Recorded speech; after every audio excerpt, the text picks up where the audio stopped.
नमस्कार दोस्तों, welcome to UP regular classes. मैं पार्थ सचान आप सभी का स्वागत करता हूं। तो आज के इस सेशन पे हम लोग पॉलिटी पढ़ने वाले हैं। पॉलिटी का जो प्रस्तावना है, प्रेम्बल है, उसको अच्छे से देखेंगे और लेटेस्ट पैटर्न पे कैसे क्वेश्चंस पूछे जाते हैं उनको देखेंगे। और जितना मैं एक्सप्लेनेशन बताता जाऊँगा उसको आप नोट डाउन करेंगे अगर आपको ना पता हो तो, क्योंकि एक्सप्लेनेशन से ही क्वेश्चन ज़्यादा आते हैं। तो चलिए शुरुआत करते हैं इस सेशन की। चैनल पर नए हैं सब्सक्राइब कीजिएगा, इस वीडियो को लाइक कीजिएगा। तो चलिए शुरुआत करते हैं पहले प्रश्न से अपने। तो देखिए, पहला प्रश्न है हमारा प्रस्तावना का। ठीक है, हम लोग प्रस्तावना पढ़ रहे हैं, प्रेम्बल इंग्लिश में पता होना चाहिए क्योंकि इंग्लिश भी आ जाती है कभी कभी। तो देखिए क्या पूछा गया है। भारतीय गणतंत्र की 26/1/1950 मतलब 26 जनवरी 1950 को सही संवैधानिक वस्तु स्थिति क्या थी जब संविधान लागू किया गया था।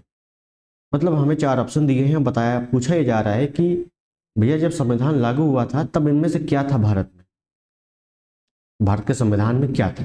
तो देखिए, अगर हम प्रस्तावना की बात करें तो प्रस्तावना में मैं पहले बता देता हूं सिर्फ और सिर्फ एक बार संशोधन हुआ है। एक बार संशोधन हुआ है, कब? 42वां 1976, 42वां संविधान संशोधन 1976 में होता है। प्रस्तावना में सिर्फ और सिर्फ एक संशोधन होता है और इसमें क्या होता है, इसमें 3 शब्द जोड़े जाते हैं। कौन कौन से? समाजवादी, पंथ निरपेक्ष और अखंडता। मेरे ऊपर लिख गया होगा शायद, मेरे पीछे, तो आप लोग केवल सुनते रहेंगे। समाजवादी, पंथ निरपेक्ष और अखंडता, ये 3 शब्द जोड़े जाते हैं। कब जोड़े जाते हैं? 1976 में। और हमें कब पूछ रहा है? 1950 में। तो देखिए, धर्मनिरपेक्ष या पंथ निरपेक्ष दोनों बात एक है, तो 1950 में ये नहीं है तो इसको हम हटा देंगे। धर्मनिरपेक्ष नहीं है तो इसको भी हम हटा देंगे। संपूर्ण प्रभुत्व संपन्न लोकतंत्रात्मक गणराज्य, ये हमारे पास मौजूद था 1950 में, तो ऑप्शन सी यहाँ पर सही हो गया। ठीक है, आपको एलिमिनेट का जो रूल है वो पता होना चाहिए। एलिमिनेट कर करके आप क्वेश्चन सॉल्व कर सकते हो। चलिए नेक्स्ट क्वेश्चन देखेंगे। देखिए क्या पूछ रहा है। 26 जनवरी 1950 को भारत की वास्तविक संवैधानिक स्थिति क्या थी? सेम क्वेश्चन है, सेम क्वेश्चन है जैसे हम लोगों ने पहले सॉल्व किया, लेकिन थोड़ा सा बस घुमा के पूछ लिया, इसमें और आसान शब्द दे दिया। ठीक है ना, डायरेक्ट पूछा है 26 जनवरी 1950 को भारत की स्थिति क्या थी, संवैधानिक स्थिति। तो हमें पता है कि पंथ निरपेक्ष कुछ नहीं था, समाजवादी पंथ निरपेक्ष शब्द ही नहीं थे, तो ऑप्शन बी संपूर्ण प्रभुत्व संपन्न लोकतंत्रात्मक गणराज्य। आपके आंसर दोनों में सेम है। जो पहला क्वेश्चन हम लोगों ने सॉल्व किया उसमें भी सेम है, इसमें भी सेम है। क्वेश्चन पूछने का थोड़ा सा ढंग बदल गया है, तो इसको आपको अच्छे से ऑब्जर्व करना है। ठीक है, नेक्स्ट। भारत के संविधान के निर्माताओं का मत निम्नलिखित में से किसमें प्रतिबिंबित होता है? देखिए, भारत के संविधान के निर्माता, निर्माता कौन? जो संविधान सभा में मौजूद थे, जिन्होंने संविधान निर्माण किया, 2 साल 11 महीने 18 दिन मेहनत की, तो उनका मत, उनका जो चीजें हैं वो किसमें प्रतिबिंबित होती हैं, किसमें दिखती हैं? ओवरऑल बात कर रहा है तो ये दिखती हैं उद्देशिका में। उद्देशिका में जब आप प्रस्तावना पढ़ोगे तो ये कहा जाता है कि अगर आप संविधान पूरा नहीं पढ़ पा रहे हो तो इसकी रूपरेखा समझने के लिए प्रस्तावना ही काफी है। उद्देशिका, उद्देशिका को आपको पता होगा कि 13 दिसंबर 1946 संविधान सभा की तीसरा अधिवेशन, ये कैसा है? ये तीसरा अधिवेशन है संविधान सभा का, और इस अधिवेशन में पंडित जवाहरलाल नेहरू ने उद्देशिका पेश की थी संविधान सभा में, और उससे मंजूरी कब मिली थी? 22 जनवरी 1947 को मंजूरी मिली थी, उद्देशिका या प्रस्तावना। ठीक है, नेक्स्ट।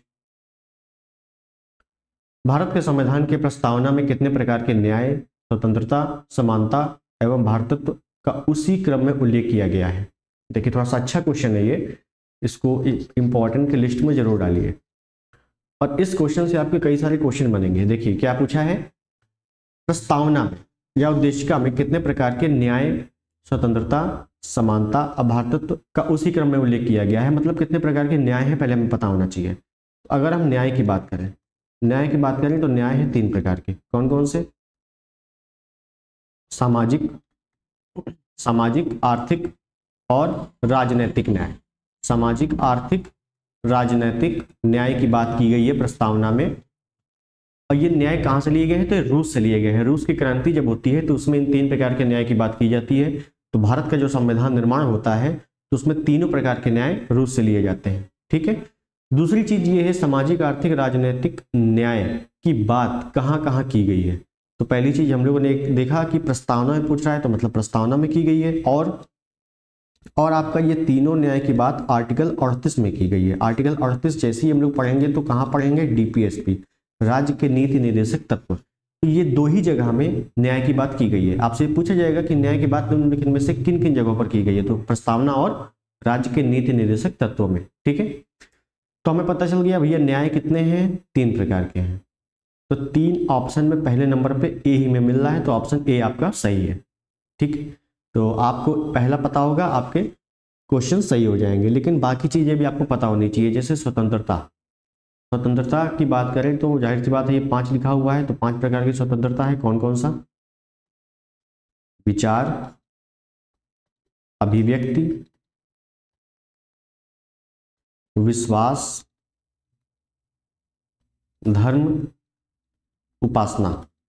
विचार, अभिव्यक्ति, विश्वास, धर्म, उपासना, ये 5 प्रकार की स्वतंत्रता की बात की गई है। और अगर आपसे पूछता है कि स्वतंत्रता की बात कहाँ कहाँ की गई है, तो पहली चीज हम लोग प्रस्तावना में पढ़ रहे हैं, यहाँ पे की गई है, और मूल अधिकार में की गई है। वहां जब पढ़ेंगे तो स्वतंत्रता की बात आएगी। ठीक है, मूल अधिकार में। तो आपको ये पता होना चाहिए 5 प्रकार की स्वतंत्रता है, और ये आपके क्रम में लिखे हुए हैं। आपसे पूछा जाएगा कौन सा क्रम सही है, स्वतंत्रता का कौन सा क्रम सही है, तो पहले नंबर पे विचार, दूसरे नंबर पे अभिव्यक्ति, विश्वास, धर्म, उपासना। ये क्रम आपको अच्छे से पता होना चाहिए। थोड़ी सी आपको यहाँ मेहनत करनी पड़ेगी, क्रमों को अच्छे से पढ़ना पड़ेगा।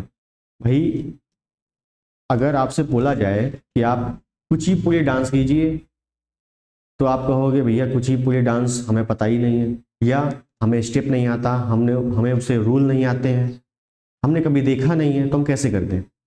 अगर आपसे कहा जाए नागिन डांस कीजिए, तो आप तुरंत नागिन बन जाओगे। तो मुश्किल चीज़ें सीखिए, वही आपको काम देंगी। ठीक है। तो ये सीखने में थोड़ा सा हो सकता है आपको डिफिकल्टी महसूस हो, लेकिन काम आपको यही देगी। तो चलिए, आपका ऑप्शन यहाँ पर ए सही है। अगला देखते हैं, भारतीय संविधान के प्रस्तावना में भारत को किस रूप में घोषित किया गया है। देखिए, अब यहाँ पे हमें कोई डेट नहीं दी है, ठीक है ना, नो डेट, तो हम इसको प्रेजेंट के रूप में ले सकते हैं। भारतीय संविधान के प्रस्तावना में भारत को किस रूप में घोषित किया गया है, तो हमें पता है कि भैया वर्तमान में, क्योंकि ये 1997 का क्वेश्चन है, तो वर्तमान में अगर बात करें तो 1976 में एक संविधान संशोधन होता है, जैसे मैंने बताया, और उसमें 3 शब्द जोड़े गए, समाजवादी, पंथ निरपेक्ष और अखंडता या धर्मनिरपेक्ष। तो ऑप्शन यहाँ पर सी सही हो जाएगा। एक सार्वभौम है, सार्वभौम का मतलब है संप्रभुत्व संपन्न। ठीक है, समाजवादी भी है, धर्मनिरपेक्ष भी है, और प्रजातांत्रिक गणतंत्र भी है। ठीक है, तो ऑप्शन सी यहाँ पर सही हो गया। नेक्स्ट, निम्न शब्दों पर विचार कीजिए, सही शब्दों का विचारानुसार क्रम दीजिए। अब देखो, मैंने जैसे बताया था क्रम पूछा जाएगा, और देखिए जस्ट ऊपर वाला प्रश्न जो है ये क्रम में ही लिखा हुआ है, एक सार्वभौम, समाजवादी, धर्मनिरपेक्ष, प्रजातांत्रिक, गणतंत्र। देखिए आपका पहले सार्वभौम, सार्वभौमिक, सार्वभौम एक ही है, उसके बाद समाजवादी है, उसके बाद धर्मनिरपेक्ष, उसके बाद प्रजातांत्रिक, गणतंत्र। तो ऑप्शन कौन सा सही हो गया, ऑप्शन ए। देखिए बिल्कुल सिंपल क्वेश्चन है, और ये आपका रिपीटेड क्वेश्चन है, पहले पूछ चुका है और फिर पूछा गया है। तो आपको बिल्कुल भी परेशान नहीं होना है कि कैसे इतने पढ़ेंगे, बहुत सारे शब्द हैं, तो ऐसा कुछ नहीं है। आप लोग प्रीवियस ईयर अच्छे से पढ़ के जाइए, आपका एक भी क्वेश्चन बाहर नहीं जाएगा। ठीक है, चलिए आगे देखें। भारतीय संविधान के प्रस्तावना में समाजवादी शब्द किस संशोधन के तहत जोड़ा गया। देखिए सेम 42वां संविधान संशोधन 1976 होता है, और 42वें संविधान संशोधन, इतना ज्यादा संविधान संशोधन होता है इस साल, इतना ज्यादा होता है, इसी वजह से 42वें संविधान संशोधन को मिनी कॉन्स्टिट्यूशन भी कहा जाता है। ये आपको पता होना चाहिए। आपसे पूछा जाता है कि निम्न में से किस संविधान संशोधन को मिनी कॉन्स्टिट्यूशन कहा जाता है, तो 42वां। ठीक है, इसमें 3 शब्द जोड़े जाते हैं, कौन कौन से, समाजवादी, पंथ निरपेक्ष या धर्मनिरपेक्ष, और अखंडता।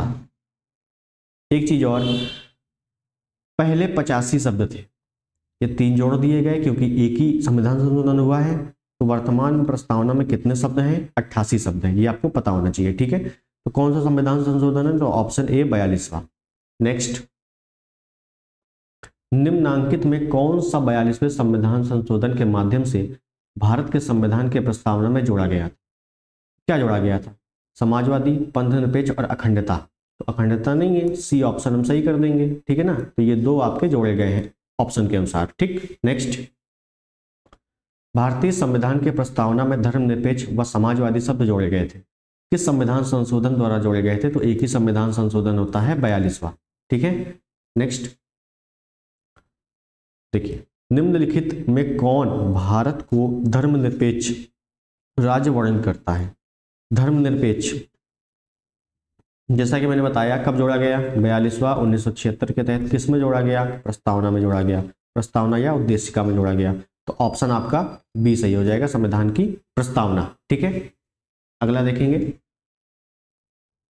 देखिए, अच्छा क्वेश्चन है, निम्नलिखित शब्दों में कौन सा शब्द सन 1975 में भारतीय संविधान की प्रस्तावना में सम्मिलित नहीं था? देखो, 1975 में सम्मिलित नहीं था। जो नया होगा, जिसने नहीं पढ़ा होगा, वो कंफ्यूज हो जाएगा। ठीक है ना, वो कंफ्यूज हो जाएगा, लेकिन आप लोग कंफ्यूज नहीं होंगे। क्यों? क्योंकि आप लोग पढ़ चुके हो क्या कि भैया 1976 में संविधान संशोधन हुआ था। उसके पहले की बात कर रहा है, 1 साल पहले। 1975 में कोई संविधान संशोधन नहीं हुआ है। ठीक है ना, तो बोला है कि सम्मिलित नहीं था। हमें पता है 76 में समाजवादी, पंथनिरपेक्ष, अखंडता जोड़ा गया। अखंडता 76 में आया, 75 में नहीं आया। तो हम लोग ऑप्शन डी यहाँ पर टिक कर देंगे, भैया अखंडता नहीं था। ठीक है, समझ गए आप लोग। नेक्स्ट देखिए, निम्नलिखित शब्दों में कौन से शब्द 42वें संवैधानिक संशोधन द्वारा प्रस्तावना में जोड़े गए हैं?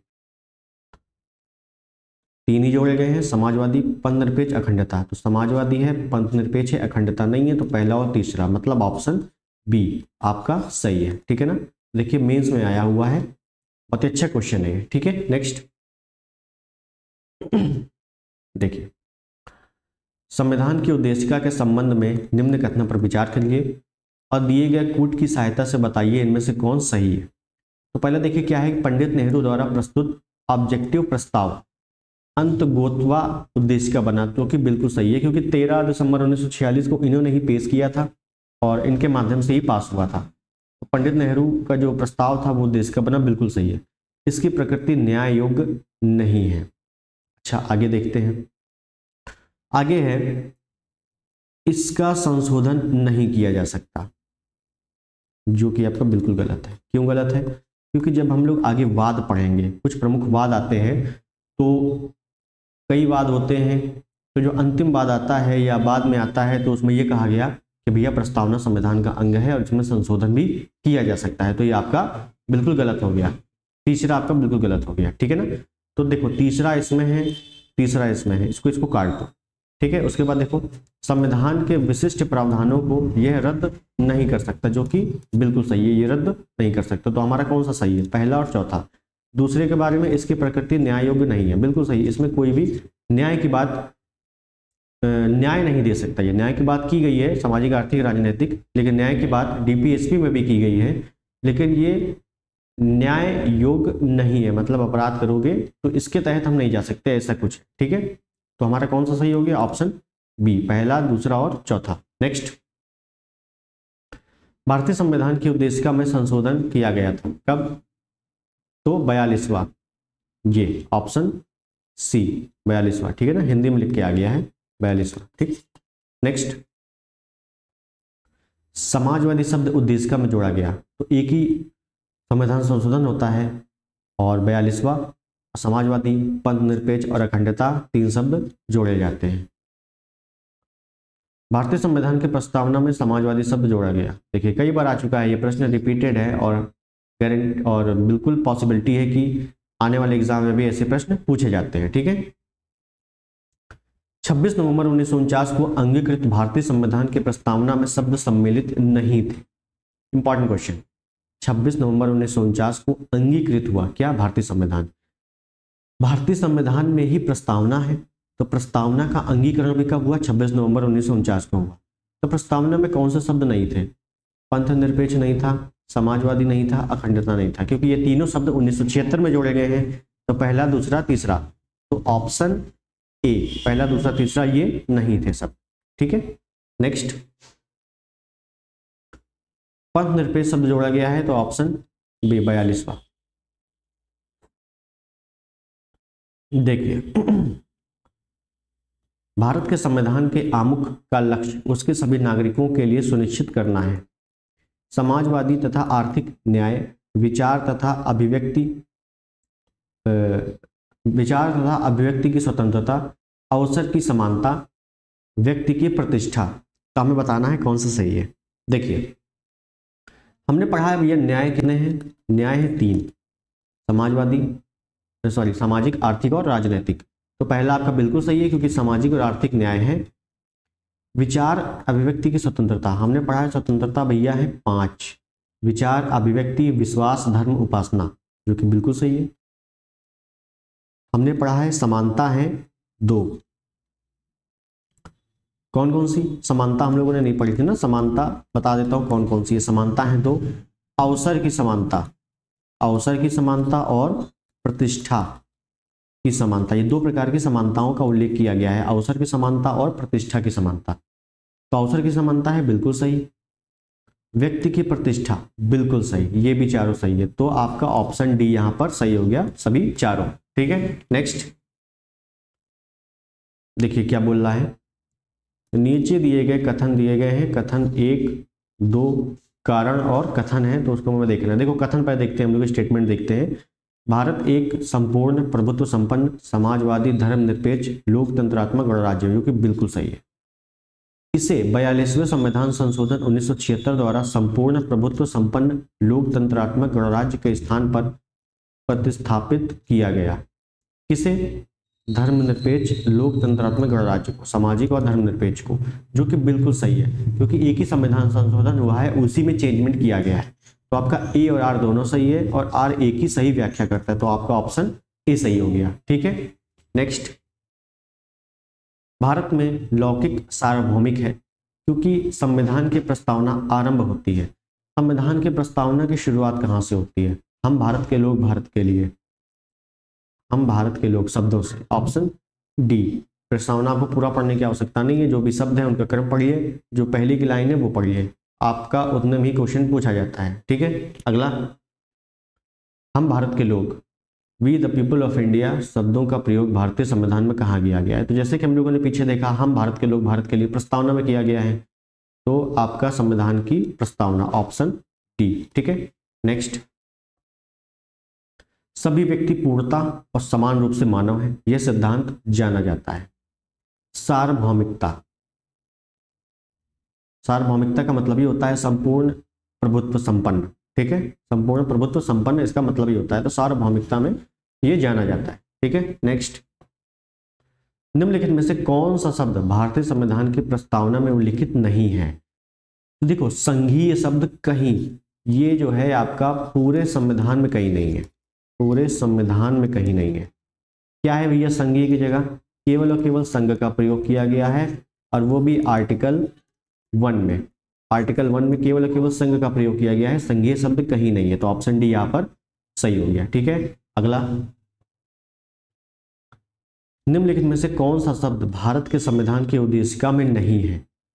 तो समाजवादी, पंथ निरपेक्ष, अखंडता, संप्रभुता संपन्न या सार्वभौमिकता, ये सभी है। लोक कल्याण की बात नहीं की गई, तो ऑप्शन डी यहाँ पर सही हो गया। ठीक है, जितने शब्द अभी तक हम लोगों ने पढ़े वही शब्द घुमा फिरा के पूछ रहा है, तो उसके अलावा आपको ज्यादा डीपली जाने की आवश्यकता नहीं है। ठीक है, नेक्स्ट भारतीय संविधान की प्रस्तावना में निम्नलिखित में से किस स्वतंत्रता का वर्णन नहीं है? हमने बताया भैया 5 प्रकार की स्वतंत्रता है, विचार, अभिव्यक्ति, विश्वास, धर्म, उपासना। तो विचार, अभिव्यक्ति, विश्वास, धर्म, उपासना। आर्थिक की कोई बात नहीं की गई, तो ऑप्शन डी यहाँ पर सही है। और काइंड ऑफ इन्फॉर्मेशन, ये आपका वीडियो री एग्जाम में भी पूछा गया प्रश्न है, वीडियो री एग्जाम में सेम प्रश्न पूछा गया था। ठीक है, तो आपके यूपी SSSC के भी पेपर्स में ये रिपीटेड होते हैं, तो आप लोग आराम से इसको पढ़िएगा। ठीक है, अगला देखें निम्नलिखित में से कौन भारतीय संविधान की प्रस्तावना में उल्लिखित नहीं है? तो देखो न्याय की बात की गई है, सामाजिक, आर्थिक और राजनैतिक। धार्मिक न्याय तो कहीं बात नहीं की गई, तो ऑप्शन डी यहाँ पर नहीं है, तो यही आपका सही हो जाएगा। ठीक है, अगला देखेंगे, संविधान की प्रस्तावना के बारे में कौन कथन सही है? समाजवादी धर्मनिरपेक्ष शब्द 1950 में लागू संविधान के अंग नहीं थे। बिल्कुल सही, पहले ही सही है। क्यों? क्योंकि समाजवादी, धर्मनिरपेक्ष, पंथनिरपेक्ष, अखंडता ये शब्द 1976 में जोड़े गए हैं, 1950 में लागू नहीं थे, तो पहला आपका सही हो गया। ठीक है, उक्त शब्द मतलब ये वाले शब्द 1977 में जोड़े गए, बिल्कुल गलत। 76 में जोड़े गए हैं ना। उक्त शब्द 1950 में जोड़े गए, बिल्कुल गलत। उक्त शब्द संविधान के प्रस्तावना के अंग नहीं है, बिल्कुल गलत। तो आपका पहला सही हो गया। अगला देखेंगे, भारतीय संविधान का कौन सा भाग संविधान की आत्मा कहलाता है?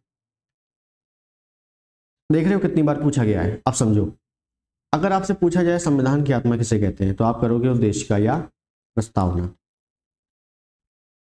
आपसे पूछा जाए बी आर अम्बेडकर या डॉक्टर भीमराव अम्बेडकर ने संविधान की आत्मा किसे कहा है, तो आर्टिकल 32 को कहा है, जो कि एक मूल अधिकार है और संवैधानिक उपचारों का अधिकार है। ठीक है, आर्टिकल 32 को क्या कहा है? संविधान की आत्मा कहा है। किसने? बी आर अम्बेडकर ने कहा है आर्टिकल 32 को। और अगर आपसे पूछा जाए संविधान की आत्मा किसे कहा जाता है, तो उद्देशिका को कहा जाता है। ठीक है, डीपीएसपी या राज्य के नीति निर्देशक तत्वों को संविधान की आत्मा किसने कहा है, तो ग्रेनविल ऑस्टिन ने कहा है। ग्रेनविल ऑस्टिन, नाम याद रखना है, ग्रेनविल ऑस्टिन ने कहा है। उसके बाद अगर आपसे पूछा जाए कि भैया प्रस्तावना को संविधान की आत्मा किसने कहा है, प्रस्तावना को, भाई संविधान की आत्मा प्रस्तावना को कहा जाता है, लेकिन कहा किसने कि प्रस्तावना संविधान की आत्मा है, तो ठाकुरदास भार्गव और एम हिदायतुल्लाह, इन दोनों लोगों ने कहा है। ठीक है, ये आपको नाम अच्छे से याद कर लेने हैं। फिर मैं रिपीट कर देता हूं, संविधान की आत्मा उद्देश्य का प्रस्तावना को कहा जाता है। डॉक्टर भीमराव अम्बेडकर ने संविधान की आत्मा किसे कहा है, आर्टिकल 32 को कहा है। डीपीएसपी या राज्य के नीति निर्देशक तत्वों को संविधान की आत्मा किसने कहा है, तो ग्रेनविल ऑस्टिन ने कहा है। और प्रस्तावना को संविधान की आत्मा किसने कहा है, ठाकुरदास भार्गव और हेम हिदायतुल्लाह ने कहा है। ठीक है, अगला देखेंगे और आगे आने वाले क्वेश्चन में इसके बारे में डिटेलिंग देखेंगे। देखिए, निम्नलिखित में से किसने भारतीय संविधान की प्रस्तावना को हमारे संप्रभु प्रजातांत्रिक गणतंत्र की जन्म कुंडली कहा है? मतलब कहने का कि भैया प्रस्तावना को जन्म कुंडली किसने कहा है, बिल्कुल पूछने का यही मतलब है। संविधान को जन्म कुंडली प्रस्तावना को जन्म कुंडली किसने कहा है? के.एम. मुंशी ने कहा है। Option D, KM. मुंशी ने जन्म कुंडली। और प्रस्तावना को आत्मा किसने कहा है, ठाकुरदास भार्गव और हेम हिदायतुल्लाह। उसके बाद अगर पूछा जाए कि प्रस्तावना को जन्म कुंडली किसने कहा है, के.एम. मुंशी ने कहा है। प्रस्तावना को परिचय पत्र किसने कहा है, तो एन.के. पालकीवाला, ये भी लिख सकते हो। प्रस्तावना को परिचय पत्र किसने कहा है, एन.के. पालकीवाला ने कहा है। ठीक है, नेक्स्ट स्टेटमेंट आपसे पूछे जाते हैं तो इसलिए मैं करा दिए हैं। संविधान को पवित्र दस्तावेज किसने कहा है, दस्तावेज बी आर अम्बेडकर। संविधान को बोला गया, यहाँ प्रस्तावना की बात नहीं की गई। संविधान को पवित्र दस्तावेज किसने कहा है, तो बी आर अम्बेडकर ने कहा है, क्योंकि उन्होंने ही बनाया है संविधान को, तो क्या कहेंगे, वही कहेंगे। तो ऐसे आप याद कर सकते हो। ठीक है, नेक्स्ट, किस बात के फैसले में सर्वोच्च न्यायालय ने सर्वप्रथम घोषित किया कि वो देश के संविधान का हिस्सा नहीं है? अब देखिए, यहाँ पे थोड़ा सा डिटेलिंग लेनी है, तो डिटेलिंग के साथ मैं एक पेज ले लेता हूं ताकि आपको समझ में आए।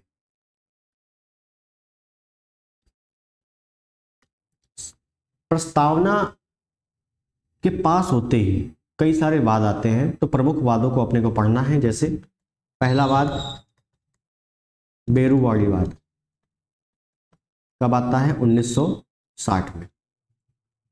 दूसरा वाद गोलकनाथ बनाम पंजाब राज्य, ये कब आता है, 1967 में। तीसरा केशवानंद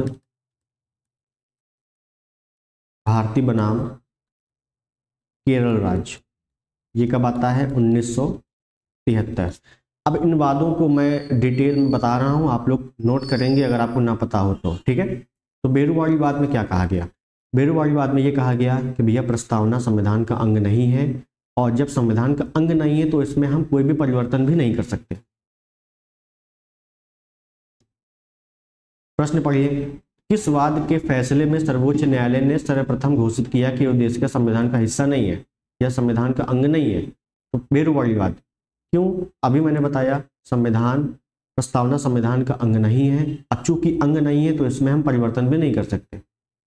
तो किस में कह दिया? बेरुवाड़ी वाद में कह दिया 1960। तो यहाँ पे आपका पहला सही है। उसके बाद अगर बात करें गोलकनाथ बनाम, ये क्या मामला है? तो गोलकनाथ बनाम पंजाब राज्य 1967 में आता है।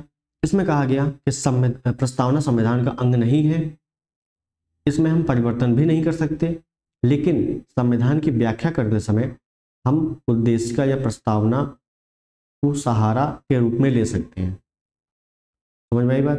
मतलब कोई अंग नहीं है, नो चेंजमेंट, लेकिन हम जब संविधान की व्याख्या करेंगे तो प्रस्तावना को हम यूज कर सकते हैं, ठीक है। केशवानंद भारती बनाम आता है 1973 में, डेट आपको याद रखनी है, ये आता है। तो इसने क्या कहा कि भैया संविधान, प्रस्तावना जो है वो संविधान का अंग है। अब जो कि अंग है तो इसमें हम परिवर्तन भी कर सकते हैं, लेकिन इसके मूल ढांचे में परिवर्तन नहीं कर सकते। मतलब जो इसका मूल ढांचा है उसमें हम परिवर्तन नहीं कर सकते, बाकी कर सकते हैं, क्योंकि प्रस्तावना को संविधान का अंग माना गया है। तो ये तीसरे में माना गया, ठीक है, बाकी दोनों में नहीं माना गया, इन दोनों में नहीं माना गया है। एक और वाद आता है एसआर बोम्मई वाद। एसआर बोम्मई वाद होता है, इसमें भी संविधान को, प्रस्तावना को संविधान का अंग माना गया है, ठीक है। तो आपके केशवानंद और बोम्मई वाद, ये दोनों आपको याद रखना है कि संविधान, प्रस्तावना को संविधान का अंग माना गया है। किसमें? केशवानंद भारती बनाम केरल राज्य में और बोम्मई वाद में, ठीक है। अगला देखेंगे, निम्नलिखित में से किस वाद में उच्चतम न्यायालय ने धारणा प्रस्तुत की कि उद्देशिका संविधान का भाग है? मतलब संविधान, उद्देशिका को संविधान का हिस्सा माना गया है। तो मैंने बताया सिर्फ दो ही है, कौन? केशवानंद, केशवानंद और दूसरा है बोम्मई वाद। तो केशवानंद ऑप्शन में कहीं नहीं है, बोम्मई बनाम यूनियन ऑफ इंडिया लिखा हुआ है, तो ऑप्शन सी क्लिक मारेंगे, ठीक है, समझ गए। नेक्स्ट, भारतीय संविधान के प्रस्तावना में जिन आदर्शों एवं उद्देश्यों की रूपरेखा दी गई है उनकी व्याख्या की गई है, किसमें की गई है? तो मूल अधिकार, राज्य के नीति निर्देशक सिद्धांत एवं मौलिक कर्तव्य में ये की गई है। क्यों? क्योंकि प्रस्तावना में 3 प्रकार के न्याय की बात की गई है, 3 प्रकार के न्याय हैं, और ये न्याय की बात प्रस्तावना में है और डीपीएसपी में है। तो डीपीएसपी आपका लिखा हुआ है। अगर बात करते हैं स्वतंत्रता, तो 5 प्रकार की स्वतंत्रता की बात प्रस्तावना में की गई है और मौलिक अधिकार में की गई है। मौलिक अधिकार में तो मौलिक अधिकार भी है, तो आपका ऑप्शन सी यहाँ पर हो गया। मौलिक कर्तव्य में भी कुछ बातें की गई है, ठीक है। नेक्स्ट, निम्नलिखित में से कौन एक भारतीय संविधान के उद्देश्यों को प्रतिबिंबित करता है? भारतीय संविधान के उद्देश्यों को प्रतिबिंबित करता है। तो उद्देश्यों की बात हो रही है, तो उद्देश्यों को प्रतिबिंबित करता है संविधान के प्रस्तावना, क्योंकि उद्देश्य है, उद्देश्य का क्या है? प्रस्तावना ही है, तो ऑप्शन बी यहाँ पर सही हो गया। अगला, भारतीय संविधान के प्रस्तावना में इनमें से इनके सभी नागरिकों को कौन सा न्याय प्रदान करने की व्यवस्था दी गई है? न्याय प्रस्तावना में न्याय बहुत अच्छे से पढ़ लिया है, 3 न्याय है, सामाजिक, आर्थिक, राजनीतिक। तो कहाँ है सामाजिक, आर्थिक, राजनीतिक? और देखो आरओ 21 में ही पूछा गया प्रश्न, ठीक है, बहुत अच्छा प्रश्न है और इसी टाइप के प्रश्न पूछे जाते हैं। तो ज़्यादा आपको हवा लेने की जरूरत नहीं है, बहुत ही आराम से पढ़िए, डिटेलिंग पढ़िए, जितना एक्सप्लेन कर रहा हूँ उनको आप नोट करिए अगर आपको ना पता हो तो। अगला देखेंगे, भारत के संविधान के उद्देश्यों में एक के रूप में आर्थिक न्याय का किसमें उपबंध किया गया है? आर्थिक न्याय हमने पढ़ा है, न्याय कहाँ है? प्रस्तावना में है। 3 प्रकार के न्याय है प्रस्तावना में, उनमें से एक आर्थिक न्याय है, और भैया डीपीएसपी में है। डीपीएसपी में भी जाएंगे तो आर्टिकल 38 में सामाजिक, आर्थिक, राजनीतिक न्याय की बात की गई है। तो कहाँ है? देखो उद्देशिका और राज्य की नीति निर्देशक तत्व वाला डीपीएसपी, तो ऑप्शन बी यहाँ पर सही हो गया। देखो बहुत ही अच्छा क्वेश्चन है, कहाँ कहाँ है ये पूछा गया है। तो हम लोगों ने पहले पढ़ लिया था भैया प्रस्तावना में है और डीपीएसपी में है, तो हमारा कोई गलत होने के चांसेस है ही नहीं, तो ऑप्शन भी यहाँ पर सही है। ठीक है, तो यहाँ पे प्रस्तावना हमारी कंप्लीट तैयार होती है। दो चीजें और बता देता हूं, प्रस्तावना की अवधारणा कहाँ से ली गई है? अमेरिका से ली गई है। प्रस्तावना की अवधारणा अमेरिका से ली गई है। और प्रस्तावना की भाषा कहाँ से ली गई है? तो ऑस्ट्रेलिया से ली गई है। भाषा की बात करें कहाँ से ली गई है? तो ऑस्ट्रेलिया से ली गई है। ठीक है, अवधारणा अमेरिका से और भाषा ऑस्ट्रेलिया से। किसकी? प्रस्तावना की। प्रस्तावना आपका कंप्लीट समाप्त होता है, इसके बाहर प्रस्तावना से एक भी प्रश्न जाता ही नहीं है। आप लोग इसी को बार बार पढ़िए और जितना मैंने एक्सप्लेनेशन दिया है उसको आपको ना पता हो तो नोट डाउन करिए। मिलते हैं अगले टॉपिक पे, तब तक के लिए धन्यवाद। जय हिंद।